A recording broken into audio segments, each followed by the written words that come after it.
Selamat sore pemirsa Banyuwangi 1 TV. Ketemu lagi dalam program Rehat Sore Reso. Nah, sore kali ini saya berada di daerah Tambakrejo, Dusun Tambakrejo, Desa Bulurjo, Kecamatan Purwoharjo, Banyuwangi, Jawa Timur. Kami di sini mencoba untuk menggali saudara-saudara kita yang berada di wilayah daerah Kabupaten Banyuwangi Selatan yang saat ini merayakan Hari Natal 2020, namun di tengah pandemi. Bagaimana sedulur atau saudara-saudara kita itu saat merayakan Natalan di tengah pandemi seperti saat ini. Di sini saya ditemani oleh Pak Buas. Selamat sore Pak Buas. Apa kabar ini? Ya, kami baik-baik. Iya. Mudah Tuhan kami sehat. Alhamdulillah ya. Iya. Iya, iya. Saya rasa cukup lama kita nggak ketemu karena 10 bulan masa pandemi. Iya. Saya harus mengurangi jam-jam keluar. Ya, sehingga benar-benar kita harus menjaga kesehatan kita masing-masing. Iya, iya. Iya. Di daerah Purwoharjo, tepatnya di Dusun Tambakrejo, ada banyak saudara kita yang saat ini merayakan Natalan ya Pak Bas ya. Iya. Nah, kami sengaja datang ke sini untuk mencoba bagaimana sih atau seperti apa sih Natal di tengah pandemi seperti ini Pak. Apakah tetap dilakukan? Karena kan kita juga harus melalui protokol kesehatan ya Pak ya, atau mengikuti apa anjuran pemerintah seperti itu. Gimana itu Pak? Terima kasih Mas Iwo ya. Natal di tahun 2020 ini berbeda dengan suasana Natal di tahun-tahun yang lalu. Iya, iya. Di mana Natal adalah satu momen yang ditunggu-tunggu oleh seluruh umat Kristiani seluruh negeri ini. Karena Natal itu hanya terjadi 1 tahun sekali. Iya. Di mana semestinya umat Nasrani itu mengharapkan perayaan Natal itu bisa bertemu satu dengan yang lain, mengunjungi satu dengan yang lain. Karena situasi pandemi seperti ini, kita harus ikuti tatanan pemerintah, protokol kesehatan, dan sebagainya. Sehingga acara Natal di seluruh Banyuwangi ini, suasana Natal hanya dengan jemaat setempat, jemaat lokal. Kita tidak bisa mengunjungi gereja satu dengan yang lain, juga nggak diperkenankan kita mengundang satu dengan yang lain. Bahkan kita juga tidak mengundang pemerintah, pejabat pemerintah yang ada. Karena memang kita harus mengikuti tatanan pemerintah yang ada, supaya kita bisa menjadi berkat bagi setiap orang demi kesehatan kita masing-masing, demi kesehatan umat beragama satu dengan yang lain. Jadi selama kami mengadakan perayaan Natal, kami atur sedemikian rupa. Yang kami persiapkan adalah seluruh jemaat yang hadir harus menggunakan masker. Itu sangat penting. Yang kedua, kita siapin tempat cuci tangan air yang mengalir. Kebetulan di tempat kami ini ada pump yang airnya siap mengalir setiap waktu. Ini hanya saya siapin tempat dan sabun untuk mencucinya sehingga air mengalir dengan baik, mencuci tangan dengan baik. Kemudian yang ketiga, di gereja harus kami tata sedemikian rupa. Jarak tempat duduk satu dengan yang lain 1 meter minimal. Kita atur sedemikian rupa sehingga jemaat yang hadir itu bisa menempati tempat duduk yang semestinya seperti aturannya. Maka caranya masuk mereka harus juga jaga jarak, antri, cek suhu dulu. Ada peralatan yang memang ada petugasnya, ada petugasnya yang harus cek suhu badan mereka masing-masing. Kemudian ada juga panitianya, jemaat atau majelisnya yang mengatur tempat duduk mereka, sehingga setiap jemaat yang hadir tidak sempat bersentuhan satu dengan yang lain. Itu yang harus kita tata sedemikian rupa. Bahkan jam ibadahnya pun juga kita batasi. Jadi kita batasi paling tidak 1 jam sudah selesai semuanya. Gitu ya Pak. Terus saat jemaat keluar selesai kita ibadah, juga saya sampaikan supaya yang keluar pertama itu bangku paling belakang. Oh, iya, Harus iya, ambil iya. demikian gitu. Diatur seperti itu ya, Pak? Iya. Jadi kalau masuknya itu yang yang pertama yang di depan, Ya. tapi kalau pulangnya yang datang belakangan, yang duduk paling belakang harus keluar paling awal. Betul. Jadi Sehingga tidak saling iya, bersentuhan ya, tidak Pak, bisa ya? bersentuhan. Betul. Jadi jalur harus kita atur sedemikian rupa Iya. sehingga benar-benar Natal tahun ini tidak menimbulkan kluster baru. Iya. Setelah saya tata, saya atur sedemikian rumah, Mas Bima Ya. ya, ternyata mereka juga merasa senang menjalani ibadah Natal ini. Memang secara kasat mata, secara umum Natal itu bagaimana kita bisa bertemu dengan keluarga Ya. umat Kristiani dari gereja satu dengan gereja yang lain. Tapi di tahun ini kami menekankan bukan suasana acaranya Iya. yang kita tekan, tapi maknanya. Natal itu kan di mana Allah yang kudus, Allah yang kuasa dalam pribadi Yesus Kristus hadir di muka bumi. Sehingga makna Natal itu yang benar-benar harus mengubah pola pikir, pola pandang, gaya kehidupan kita di tahun 2020 ini. Saya sampaikan pada seluruh umat yang saya layani, tahun lalu kita merayakan Natal dengan mengundang sekian banyak. Iya. Akhirnya kita sibuk dengan konsumsi, sibuk dengan seragam, acara dan sebagainya. Tapi bersyukur tahun ini Tuhan izinkan lewat pemerintah, kita mengadakan Natal itu hanya khusus jemaat. Sehingga seluruh jemaat bisa masuk di dalam gereja, bisa menikmati suasana Natal. Jadi tetap saya tekankan, kalau tahun-tahun lalu kan kita sibuk dengan undangan dan sebagainya ya, sehingga jemaat sudah capek, nggak bisa mengikuti ibadah. Tapi kalau tahun ini seluruh umat bisa mengikuti ibadah dengan hikmat, sehingga mereka merasa terberkati. Jadi yang kita utamakan Natal di tahun ini adalah makna, di mana Sang Juru Selamat hadir, lahir di bumi untuk memberkati, memberikan damai sejahtera bagi setiap orang yang hadir pada umatnya yang ada. Makna Natal sungguh memberkati bagi kita saat ini di tahun 2020 ini. Secara kasat mata memang tidak seperti tahun lalu, tapi makna justru lebih dalam, lebih menikmati suasana Natal. Artinya tetap dilakukan di rumahnya masing-masing seperti itu, Pak? Atau mungkin ada semacam penggunaan internet ya atau daring seperti itu untuk bisa mewarnai dari nuansa Natal seperti Natal itu sendiri, Pak? Gimana itu, Pak? Gini, kalau secara ibadahnya tetap di gereja, Iya. tapi yang biasanya harus bertemu satu dengan yang Ya, lain setelah melakukan itu kita lewat grup WA, Oh. lewat media sosial. Oh gitu ya, Pak ya. Jadi ya HP kita yang capek akhirnya.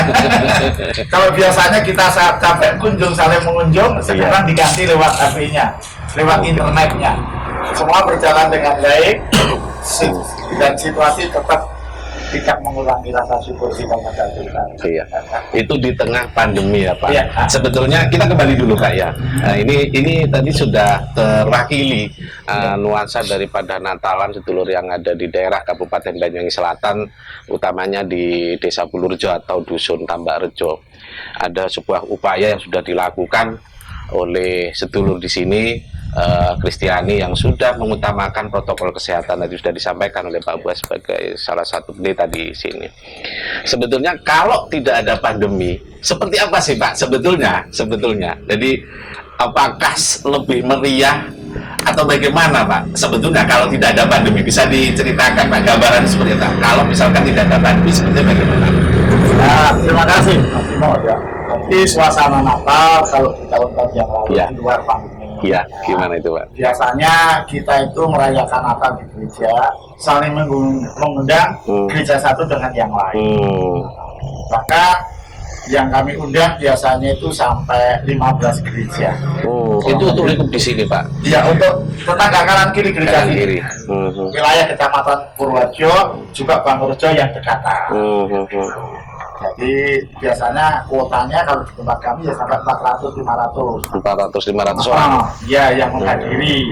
Kalau di luar pandemi. Iya. Jadi kita benar-benar sibuk konsumsi. Iya, termasuk konsumsi ya, Pak ya. Kalau kami otomatis melibatkan juga linmas yang ada. Iya. Terus anak-anak muda seperti Mas Edi, Mas Sus, tetangga kanan kiri itu atur parkir Iya, ya. melibatkan apa ya, sedulur umat Iya. agama yang lain juga ya Pak ya. Melibatkan yang Muslim, yang Hindu. Aku terus terang ngomong sama mereka, tolong tanggal sekian aku mau Natal, kami dibantu. Oh iya siap Pak Buas. Bantu apa? Yatim kami siap. Tapi memang seperti itu Pak. Artinya ketika memang masyarakat sedulur di umat lain seperti Islam itu juga masyarakat Kristiani juga terlibat ya, campur baur untuk mempersiapkan acara apa seperti itu. Bisa digambarkan Pak? Kalau di dusun kami ini mungkin kita belajar dari sejarah dulu, ya. Iya. Karena kita sama-sama merasa lahir di tempat ini, diberikan tempat ini, dan antara yang Kristen, Hindu dan Muslim merasa satu keluarga. Masa kecil kita main sama-sama, sekolah sama-sama, setelah dewasa sama-sama membangun dusun ini. Maka kesatuan antar umat beragama di tempat ini tidak bisa dipisahkan. Tidak bisa dipisahkan, itu yang luar Saya biasa Pak. justru sebagai tokoh masyarakat saya menekankan kita nggak bisa dipisahkan satu dengan yang lain. Kita harus tetap bergandengan tangan, kita harus saling bantu membantu, kita harus saling kerjasama satu dengan yang lain. Kalau rekan kita yang Muslim mau ada acara apa, kita yang Kristen sama Hindu juga ikut terlibat di dalamnya, bahkan mengatur teror dan sebagainya kita bantu. Kalau yang Hindu punya acara, kita juga sama-sama ke sana mengikuti seluruh rangkaian acaranya. Gitu. Luar Jadi memang biasa. ini sudah menjadi gaya hidup, ciri khas kehidupan masyarakat di tempat ini. Di dusun Tambak Rejo, Desa Purworejo, Kecamatan Purworejo. Kita nggak bisa dipisahkan satu dengan yang lain. Kita tetap menjadi satu kesatuan. Tapi di daerah sini memang lengkap Pak ya, ada agama Islam, Kristen, Hindu, Buddha ada di sini ya semuanya. Luar biasa. Saya gereja, Iya. samping kiri saya itu Hindu, Iya. samping kanan saya Muslim. Wah, luar biasa. Jadi kita sudah biasa ngobrol bareng, sama bareng dan berjalan untuk mewarnai surat Al-Fatihah. Iya. Dan sampaikan pada anak-anak muda, gitu, ayo kita warnai dusun kita ini sedemikian rupa bagaimana kita membangun rasa kebersamaan itu satu dengan yang lain. Supaya kalau boleh kita menjadi miniatur Indonesia lah. Wah, Ya amin. macam ragam agama ini kita menjadi patronnya. Mantap, sangat sepakat saya Pak, luar biasa. Dan ini adalah mungkin bisa dijadikan sebagai percontohan bahwa di dusun Bulurjo dusun Tambak Rejo, Desa Bulurjo, Kecamatan Purworejo, Banyuwangi ini umat Kristiani hari ini merayakannya juga cukup luar biasa, tetap menggunakan protokol kesehatan, tidak mengurangi makna daripada Natal itu sendiri. Luar biasa. Nanti kita lanjutkan kembali setelah yang satu ini.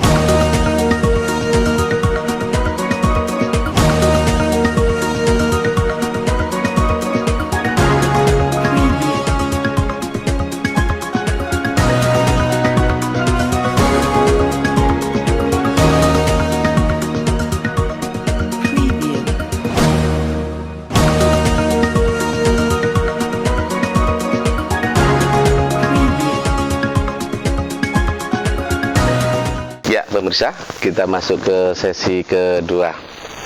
Kita kembali ke Pak Buas. Ya, Pak Buas. Tadi kita sudah menggali seperti apa Natal itu ya Pak Buas. Kalau dibanding hari ini yang tidak hanya umat Kristiani tapi seluruh umat di dunia ini ketika menyelenggarakan perayaan hari raya agama lah, itu harus melalui dan mematuhi protokol kesehatan. Sebelum kita bahas itu, Natal sendiri sebelum ada pandemi, apa yang menjadi kemeriahan? Mungkin punya sebuah kenangan atau riwayat gitu Pak, saat dulu masih kecil atau masih bujangan atau bagaimana dulu Pak, ceritanya gimana Pak, gambaran kemeriahannya? Terima kasih Ya. Mas Bima ya. Jadi Natal, bagi dulu saya masih kanak-kanak, dikatakan itu masih sekolah minggu. Ya. Natal itu berbicara tentang baju baru. Itu sangat menyenangkan. Jadi Iya. setiap Natal otomatis kita sama orang tua diberikan baju baru. Itu yang menyenangkan. Yang kedua, setiap perayaan Natal, anak-anak sekolah minggu zaman dulu itu mereka harus mengeluarkan satu pertunjukan atraksi. Jadi mereka harus berlatih 2 bulan, 3 bulan berlatih bagaimana mereka itu belajar mengekspresikan. Ada semacam pentas gitu ya? Kayak Pak, ya? pentas, iya.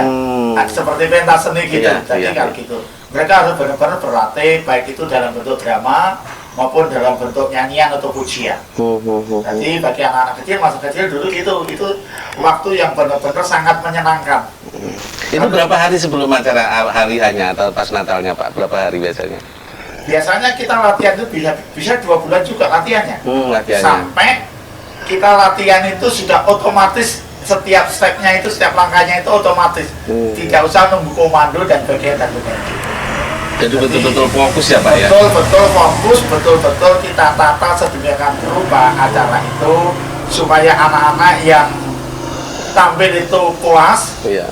dan kita sebagai orang tua yang melihat juga senang, dan sebagai pendetanya melihat, oh karya anak-anak kecil ternyata juga luar biasa, senang memberkati semuanya. Itu kalau masa anak-anak. Kalau masa remaja, masa muda, kita juga tidak jauh berbeda, cuma caranya lebih meningkat lagi. Kita sudah terlibat pada paduan suara. Iya. Kalau masa-masa remaja, kalau sudah ikut terlibat mengatur penataan dekorasi dan sebagainya, itu masa-masa muda. Jadi waktu yang benar-benar tidak pernah terlupakan sepanjang perjalanan hidup ini. Jadi Natal masa muda itu seperti itu. Jadi prosesnya yang Cukup lama prosesnya. Iya. Iya. Paling tampilnya kan nanti hanya beberapa waktu aja, tapi Iya, prosesnya betul. itu benar-benar kita kerja keras, kita belajar sungguh-sungguh. Kalau kita mau bikin drama itu juga penyusunan tagnya, naskahnya itu Iya. benar-benar sutradaranya harus benar-benar jeli. dan Jadi mereka kita yang ditunjuk harus benar hafal seperti harus itu ya? benar memerankan peran masing-masing itu harus. Apalagi kalau kita sudah dramanya tentang kelahiran Yesus itu kan harus ada yang bertugas sebagai Maria, Betul. ada yang bertugas sebagai Yusuf, ada orang maju, ada gembalanya, ada malaikatnya. Kita pikirkan bukan hanya berlatih tapi kostumnya. Iya. Kostumnya harus kita sesuaikan, paling tidak kalau di Banyuwangi seperti Janger gitu lah. Oh iya. Tapi bukan kostum Janger, kostum Timur Tengah zaman dulu gitu. Iya, Jadi iya. kita persiapkan itunya sehingga pertunjukan kita itu benar-benar memberkati bagi semua pihak.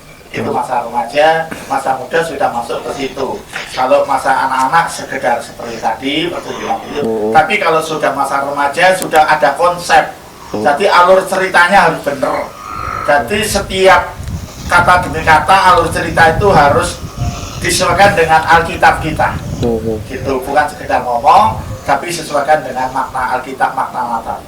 Kalau secara umum keluarga mempersiapkan apa Pak sebelum Natalan itulah? Apa ada semacam kado-kado yang dipersiapkan untuk anak-anak atau seperti apa gitu? Kalau keluarga, artinya itu kan untuk anak-anak, kemudian anak Masa usia remaja, ya ya. masa remaja. Kalau keluarga sendiri, ibu rumah tangga atau siapa yang ada di rumah, ada persiapan masak-masak atau gimana itu Pak? Kalau tanggung jawab orang tua ke situ ya. Jadi tanggung jawab orang tua dalam suasana Natal itu ada 2 hal. Ya. Yang pertama tanggung jawab di gereja untuk kebutuhan perayaan Natal di gereja secara umum. Itu jemaat dewasa yang bertanggung jawab kan. Iya. Untuk konsumsi seragam paduan suara, seragam seluruh anggota jemaat itu juga kado untuk anak-anaknya. Biasanya juga ada suasana tukar kado antar keluarga. Itu menarik ya, Itu Pak, ya benar-benar menarik dan sangat menyenangkan. Iya. Kamu dapat apa? Kamu dapat apa? Aku dapat gini. Itu tukar kado itu yang sangat menyenangkan suasana Natal. Biasanya yang Antar keluarga pada itu. usia remaja ya Pak ya, mungkin Ya. sambil pacaran gitu. Ah. Itu hal yang sangat menyenangkan untuk perayaan Natal. Makanya Natal itu benar-benar ditunggu oleh umat Kristiani karena hanya terjadi 1 tahun sekali. Iya. Waktu yang sangat menyenangkan, yang sangat membahagiakan dan tidak bisa terlupakan suasana Natal. Gitu. Pak Buas asli lahir di sini Pak. Kalau saya asli lahir di sini, ya besar di sini. Saya itu dulu punya keringat gini. pengen sekolah luar, saya pinter nyambut gawe di luar, jadi pendeta ya di luar. Tak tahunya rencana Tuhan beda. Iya. Saya harus dipulangkan ke Tambakrejo. Kamu sudah pinter, sudah bisa, kamu harus terlibat ikut memikirkan dusun Tambakrejo ke depan. Jadi hati saya benar-benar Untuk tambah. Iya. Pak Buas sebagai pendeta ya Pak ya di sini. Apa yang menjadi latar belakang Bapak untuk bisa duduklah menjadi tokoh sedulurus Kristiani yang ada di Tambakrejo sini? Apa yang melatar belakang Bapak? Gini Mas Bima ya. Jadi saya itu masa kecilnya kan orang tua saya punya jalan. Jadi saya putus sekolah, nggak putus sekolah, suruh membubarkan kerbau. Ya. Jadi teman-teman saya masa kecil ya nanti di sungai sama kerbau sama teman-teman, aman kebun di sawah di hutan sama teman-teman. Jadi setelah saya merasa jadi orang seperti ini, saya terbeban buat seluruh masyarakat tempat ini. Baik orang-orang yang sebaya dengan saya, teman saya masa kecil, waktu mengembalakan ternak dan sebagainya, atau saya punya pikiran itu gini Mas Bima ya. Jadi orang-orang tua yang di atas usia saya nganggap itu orang tua saya sendiri. Jadi akhirnya saya bisa akrab dengan semua pihak.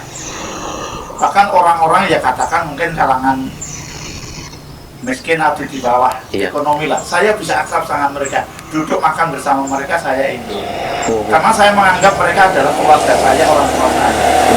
Begitu yang sebaya saya anggap kakak adik saya, yang kecil-kecil saya anggap anak-anak saya. Jadi saya benar-benar hati saya itu utuh, saya terbeban bagaimana memikirkan Tambakrejo ini ke depan dari hari ke hari. Bahkan sampai hari ini pun saya nggak pernah lepas berdoa untuk kami bisa kami berdoa bagaimana ke depan. Kalau saya memberikan arahan wawasan orang-orang muda yang usia 30, 40 itu ya, aku ingin melihat 5 tahun, 10 tahun ke depan, lihat karyamu. Lewat karyamu. Jadi sekarang pola pikir saya kan sudah terbatas. Saya jujur, saya akui pola pikir saya, inovasi saya sudah kalah sama kalian.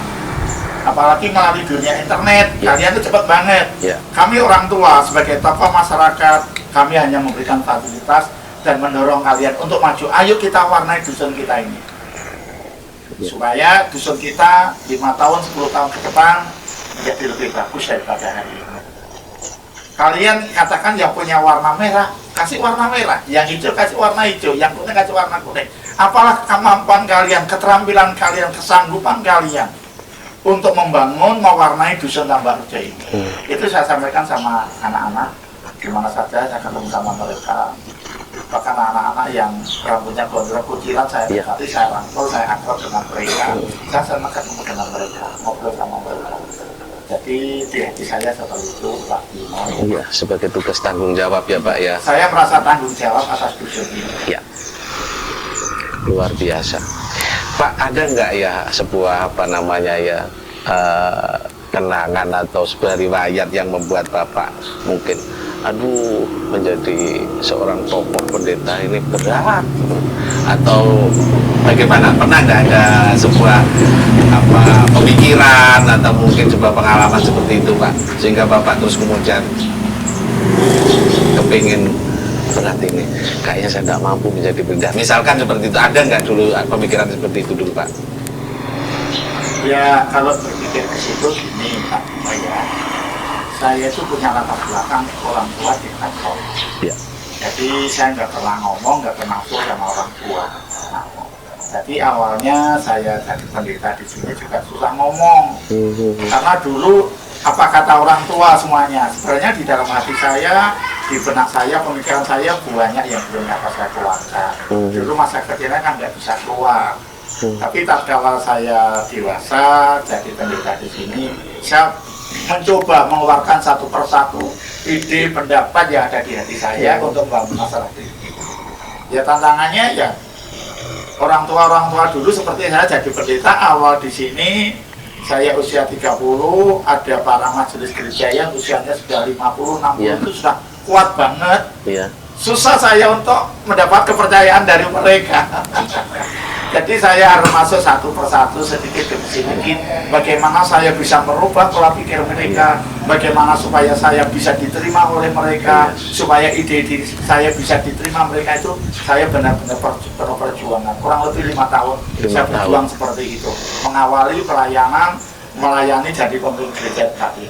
Artinya luar biasa berat juga untuk bisa menjadi seorang pendeta, Pak, dengan bagaimana bisa Bisa diterima oleh senior-senior. senior. Itu benar-benar. Terutama gini Pak Bima, justru tantangan yang paling berat itu dari kakak-kakak saya. Apa itu, Pak? Kamu dulu masih kecil gini-gini kan sekarang mengatur orang tua. Iya. Itu tantangan yang paling berat. Dan itu terjadi di mana-mana, Pak, ya. Untuk Dari kakak-kakak saya justru tantangan yang paling berat. butuh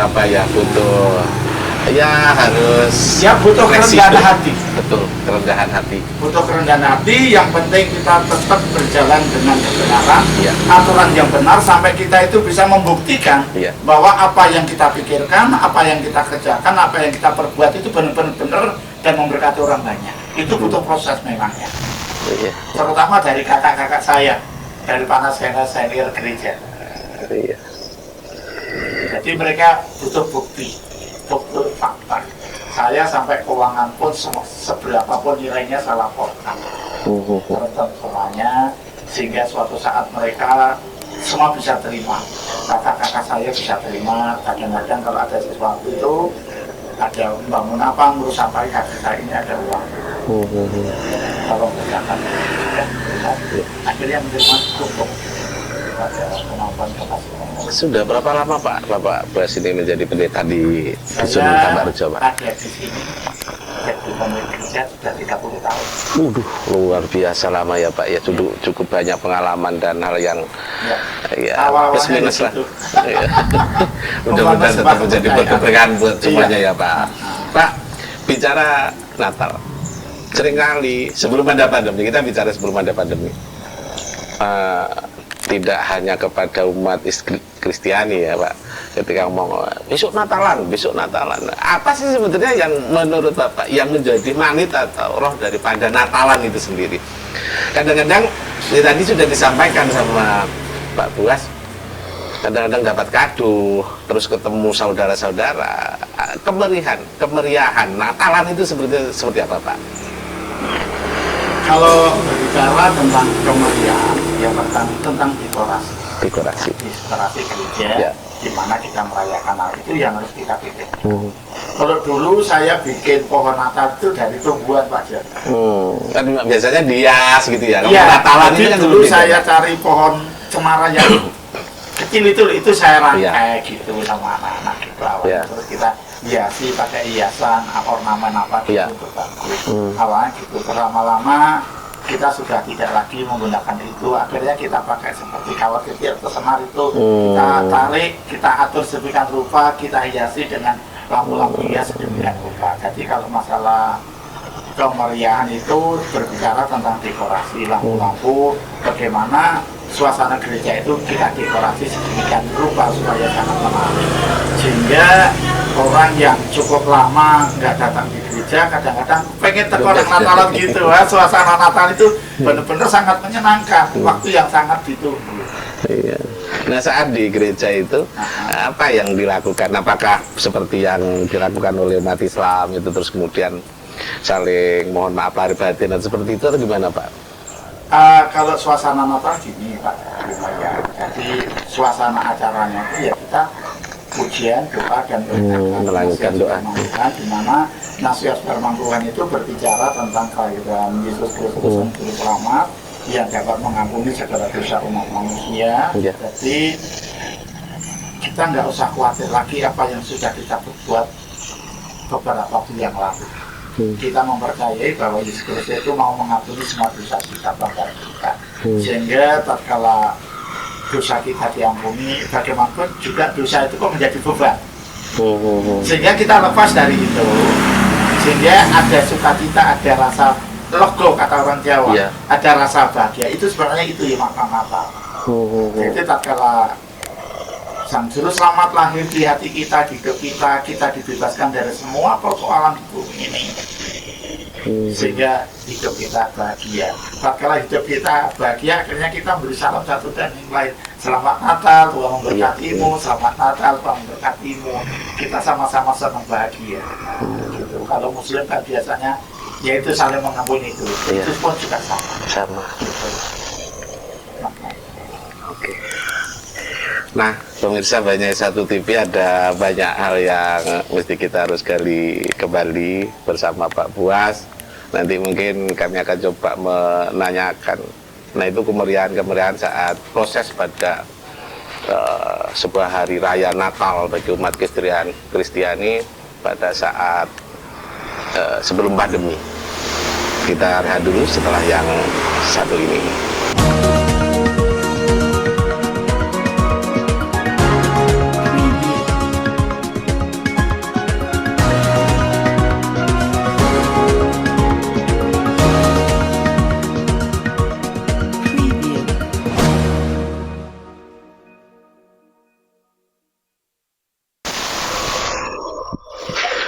Baik pemirsa Banyak Satu TV, kita masuk di sesi ketiga di tema kali ini, di Natal di tengah pandemi bersama Pak Buas, salah satu pendeta di Dusun Tambak Rejo, Desa Bulurjo, Kecamatan Purworejo, Banyuwangi. Ya Pak Buas, kita lanjutkan Pak. Ya. Menarik ini, di Dusun Tambak Rejo ada berapa Pak gereja di sini Pak? Di Dusun Tambak Rejo ada 3 gereja. Yang satu gereja Kristen Gaitani, Gembala Sudahnya Bapak Pendeta Petrus Junadi, yang berada di RT 6 Dusun Tambak Rejo ini. Yang kedua gereja Bethel Natal, Gembala Sudahnya saya sendiri, Pendeta Buas Riantoro, berada di RT 5 Dusun Tambak Rejo. Kemudian yang ketiga gereja Kristen Nazaret yang ada di RT 3 sebelah utara barat sekolah SD, pendetanya Bapak Pendeta Yusuf Effendi. Ini saat Natal di tengah pandemi seperti ini, sama ya Pak ya, tetap melakukan dengan apa namanya proses daripada Natalan itu menggunakan protokol kesehatan ya Pak ya. Untuk perayaan Natal tahun ini di dusun kami semuanya sama. Kita merayakan Natal tanggal 25 Desember kemarin lusa. Ya. Nah, suasana tetap sama, kita menjaga protokol kesehatan. Juga tidak mengundang gereja satu dengan yang lain, tetap hanya dengan jemaat atau warga kita masing-masing. Jadi tetap kita ikuti tatanan pemerintah, aturan protokol kesehatan, dan memutuskan penyebaran COVID-19. Nah, gini Mas Bima, ya dengan adanya kita itu mengatur, menata cara kita ibadah selama ini, ya kami bersyukur sampai saat ini masyarakat Tambak Rejo tidak ada yang kena COVID. Itu yang sangat menyenangkan, yang sangat membanggakan bagi kami. Jadi memang kita benar-benar kita aturlah setiap ibadah, setiap umat beragama yang ada di Tambak Rejo ini. Saling mengingatkan Pak Saling ya. mengingatkan. Pak, apa namanya hubungan atau komunikasi terhadap umat agama yang lain di sini menurut Bapak bagaimana di dusun dan desa ini? Kalau hubungan antara pemimpin umat beragama Iya. di sini berjalan dengan baik. Kita saling kerjasama dalam menangani setiap masalah, bahkan ada kematian pun kita juga sering kerjasama dalam menangani setiap acara-acara seperti itu. Jadi memang kami benar-benar membangun komunikasi yang sehat antara pemimpin umat beragama yang ada, sehingga semuanya berjalan dengan baik. Ada semacam apa ya Pak ya, biasanya kan ada semacam wadah gitu antar pemimpin agama satu dengan yang lain, mungkin ada namanya apa di sini Pak? Kalau secara formal memang belum ada, belum ada. Tetapi secara non formal kita sudah menjadi gaya hidup kita. Tiap hari jadi kekuatan yang tidak tertulis, gaya hidup yang sudah mendarah daging itu lebih kuat, sudah mewakili itu semuanya. Mungkin kalau diberikan wadah hanya istilahnya cari wadahnya aja, sebetulnya saja. Kalau praktikannya sudah jalan semuanya.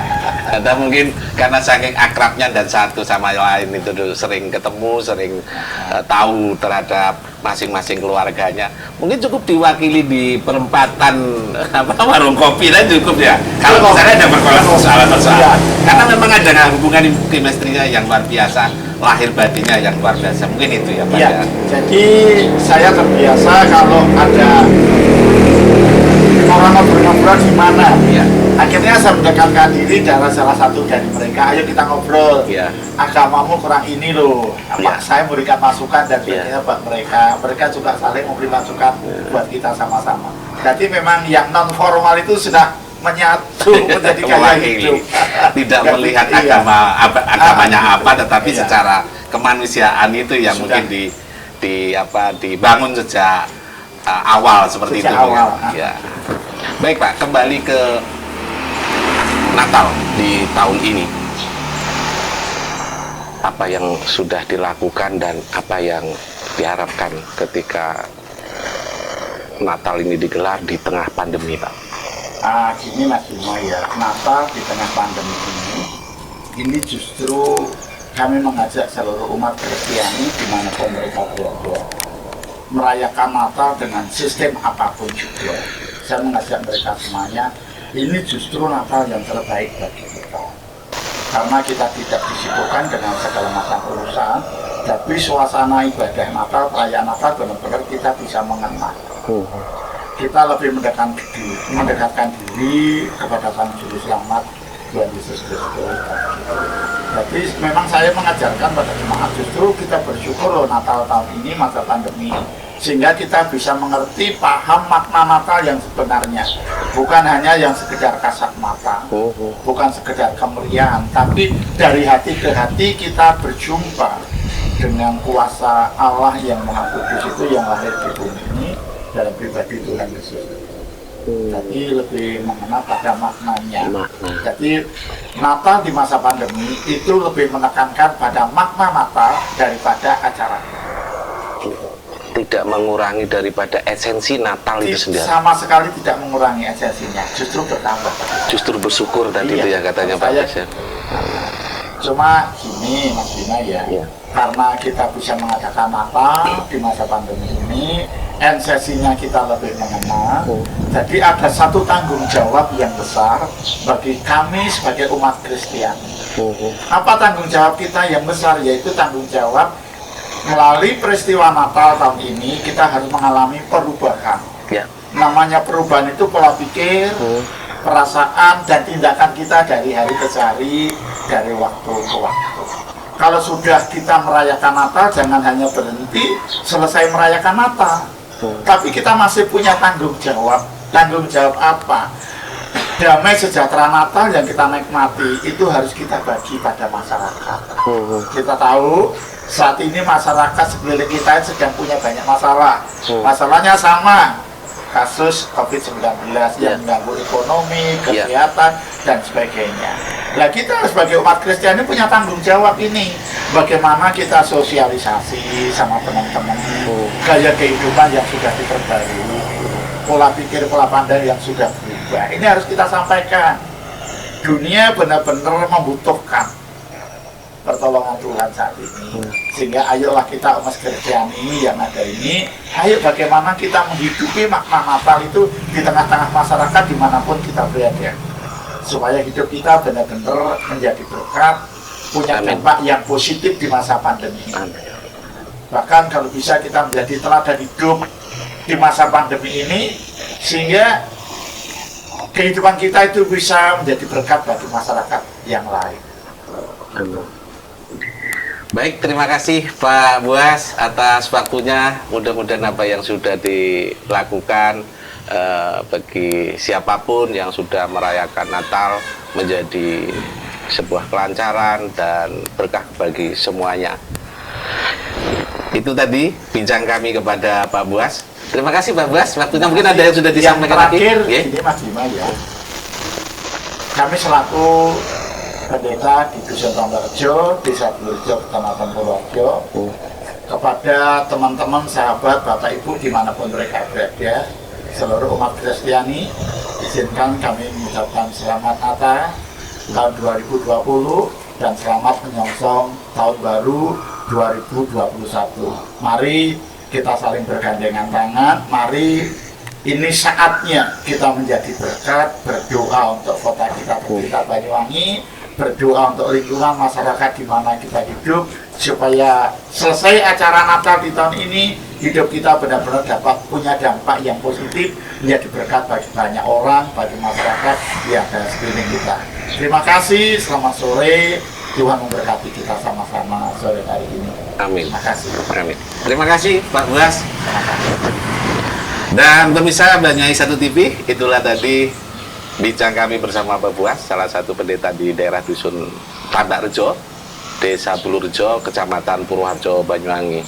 Mudah-mudahan menjadi nilai manfaat bagi pemirsa Banyuwangi 1 TV. Dan sampai ketemu lagi dalam program Re Sore Hat Sore. Selamat sore.